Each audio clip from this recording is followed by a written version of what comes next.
చిలకలూరుపేట నాందిండ్ల గ్రామంలో గ్రామ సభలో పాల్గొని గ్రామాల అభివృద్ధి మన లక్ష్యమని ఎమ్మెల్యే ప్రతిపాటి పుల్లారావు అన్నారు. దేశ చరిత్రలో ఎన్నడూ లేని విధంగా గ్రామ సభ నిర్వహించి గ్రామంలో ఉన్న ఇబ్బందులను పరిష్కారాలను ఒక వేదికపై తీసుకొచ్చి అధికారులను అక్కడికి తీసుకొచ్చి ప్రజల్ని అధికారులను మమేకమయ్యేలాగా చేసి గ్రామాల అభివృద్ధి చేసుకునే విధంగా ముందుకు సాగాలని పిలుపునిచ్చే గ్రామ సభ కార్యక్రమంలో పాల్గొన్నారు. ఎమ్మెల్యే మాట్లాడుతూ గ్రామాలలో సీసీ రోడ్లు, డ్రైనేజీలు, లిఫ్ట్ ఇరిగేషన్లు ఏ పనులు పెండింగ్ ఉండటానికి వీల్లేదని, ప్రతి ఒక్క పని చంద్రబాబు హయాంలో జరుగుతుంది, చేసి తీరుతాం, అధికారులతో పని చేయించుకునే బాధ్యత ప్రజలతే, ఏ పనైనా సరే చేయాల్సిందే అని అధికారుల నిర్లక్ష్యంగా ధోరణి వీడాలని అధికారులు హెచ్చరించిన ఎమ్మెల్యే ప్రతిపాటి పుల్లారావు. ఈ కార్యక్రమంలో జనసేన ఇన్ఛార్జ్ తోట రాజా రమేష్, టీడీపీ, జనసేన వివిధ హోదాల్లో ఉన్న నాయకులు పాల్గొన్నారు.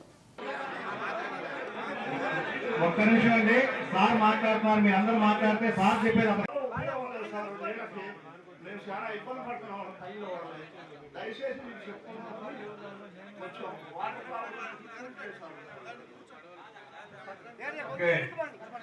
సర్పంచ్ గారిని వస్తున్నామండి.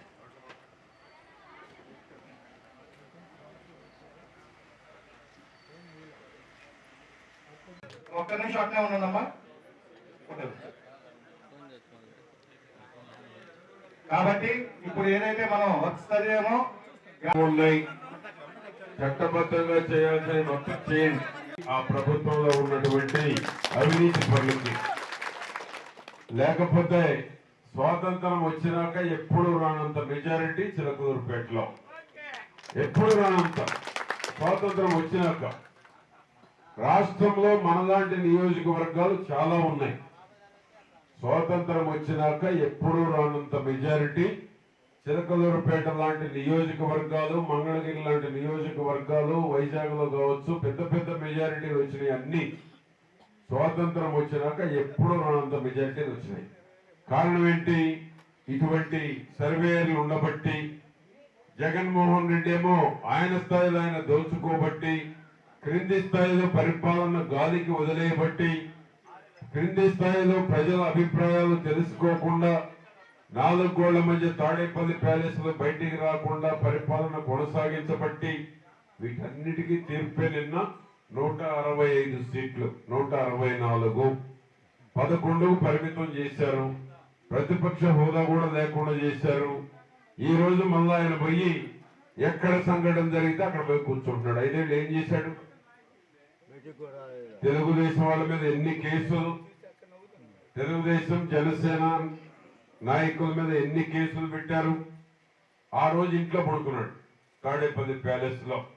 బయటికి రావాలంటేనేమో పోలీసులు పరదాలు సెలవులు ఇప్పించి, స్కూల్ సెలవులు ఇప్పించి, షాపులు బంద్ చేయించి పరదాలు కట్టి బయటకు వచ్చాడు. ఒక ముఖ్యమంత్రి పరదాలు కట్టుకొని వస్తున్నాడంటే అర్థమైపోట్లా ప్రజా వ్యతిరేకత ఉంది, ప్రజా తిరుగుబాటు ఉంది, ప్రజలు ఎక్కడ తిరగబడతారని భయంతో బతికాడు. అటువంటి పాలకులకి ఈ రోజు బుద్ధి చెప్పారు కాబట్టి ఈ రోజు మీ ప్రజా ఆగ్రహానికి ఇటువంటి సభలు పెట్టిన ఉద్దేశం కూడా అదే. గత 5 ఏళ్లలాగా ఉన్నది ప్రభుత్వం అని, గ్రామ సభలు ఈ విధంగా జరుగుతాయని, అధికారులు కూడా అవినీతికి పాల్పడకుండా ఉండేటువంటి దానికే ఈ గ్రామ సభలు. మీకు మాట్లాడే రైట్ వచ్చింది. అధికారులు ఇప్పుడు జాగ్రత్తగా పనిచేసేటువంటి అవకాశం ఉంది. అడిగేటువంటి దానికి కూడా ఒక రీజనబుల్ గా ఉండాలి. లేకుండా బ్రహ్మాండం. అడిగే దాంట్లో కూడా ఎదుటి వాడికి నొప్పి కలగకుండా ఉండాలి. అడగకుండా చాలా సంతోషం. అంతేనా కదా? అంతేనా?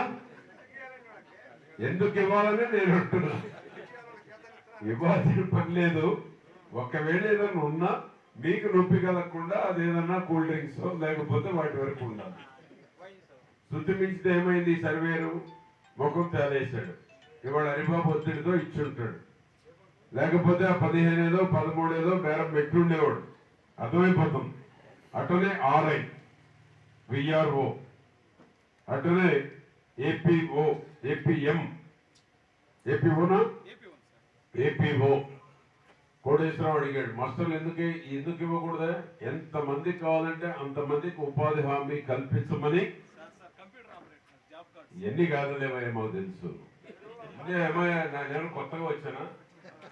ఎన్ని చూసానే నువ్వు నాకు చెప్తే ఎట్లా కంప్యూటర్ ఆపరేటర్ అని ఏడు ఆపరేటర్ పని చేస్తే అది చేయాలి. నెల రోజుల నాడు జాబ్ కార్డులు అడిగితే ఇన్నాళ్ళు ఏంటి?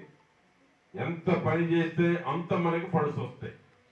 వాళ్ళు ఏం చేస్తున్నారు? ఉపాధి కూలీ హామీ ఎంత పని చేశారో దాన్ని బట్టి మనకు గ్రాంట్ ఇస్తున్నారు. దాంట్లో వచ్చిన గ్రాంటే మీ ఊరికి ఇప్పుడు వచ్చిన 55 లక్షలు, మండలానికి 2,33,00,000.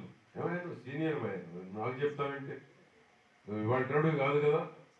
మరి కంప్యూటర్ ఆపరేటర్ ఎన్నాడు చెప్తారా? కంప్యూటర్ ఆపరేటర్ ఎక్కడ ఆపరేటర్ పని చేస్తే అక్కడ పోయి చేయించాలి. మీలో చిత్తశుద్ధి లేక 7 పొందుతారు. కాబట్టి 200 అడిగారని చెప్తున్నారు కోర్టుకి. ఎందుకు ఇవ్వాలి మీకు 200? ఎందుకు ఇవ్వాలి మీకు 200 చెప్పండి. వాళ్ళు చేసేదే కూలి పని.